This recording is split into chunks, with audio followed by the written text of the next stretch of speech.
यश का नाही मिळत तर आपण आपल्या तत्वाशी निगडीत असलेलं नाम घेत नाही. तुमच्यामधले बरेच असे पालक आहेत की त्यांना एखादा पदार्थ आवडत नाही, बरोबर आहे ना? एखादा पदार्थ आवडत नाही किंवा एखाद्या पदार्थाची अलर्जी असते आणि तो आपण मार्केटमध्ये गेलं तर तो खरेदी करत नाही का? आपण खात नाही, तो आपले पैसे वाया घालवले आणि आपण नाही आपल्या घरातील खात नाही. तर आपलं आयुष्य जगताना आपल्या तत्वाशी जर निगडीत आपण जर राहिलो तर आपल्या कुटुंबामध्ये आनंद येतो. जसं जेवताना तुमच्या आवडीचे पदार्थ असतात तसंच आहे आयुष्य. आणि तो मार्ग तो मी ह्यामध्ये सांगितलेला. माझ्या ह्या व्हिडिओमध्ये जवळपास 280 लेक्चर आहे. मला वाटते समाजातल्या साध्या साध्या कुटुंबातल्या प्रत्येक प्रश्नाचं उत्तर मी त्यात दिलेलं आहे.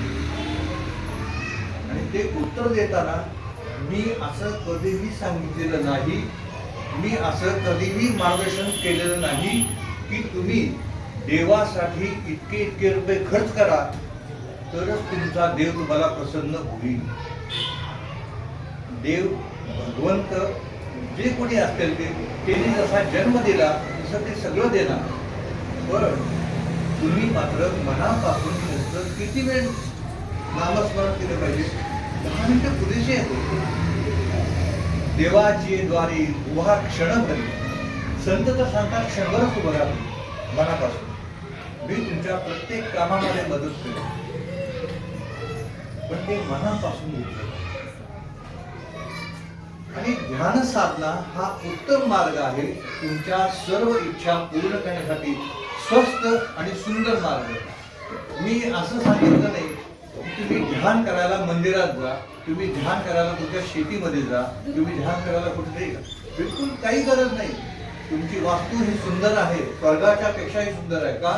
त्या वास्तूमध्ये तुमचे कष्ट होत आहेत, बरोबर ना? ज्या वास्तूमध्ये तुम्ही तुमच्या मेहनतीचं 2 घास खाता ती वास्तू सर्वात उत्तम, स्वर्गापेक्षाही उत्तम. असं बिलकुल समजू नका की हा स्वर्ग आहे, अजिबात नाही. ज्या वास्तूमध्ये आपली मुलं बागडतात, पती पत्नी आनंदाने राहतात ती वास्तू आनंदी. असा गैरसमजही काही करून घेऊ नका.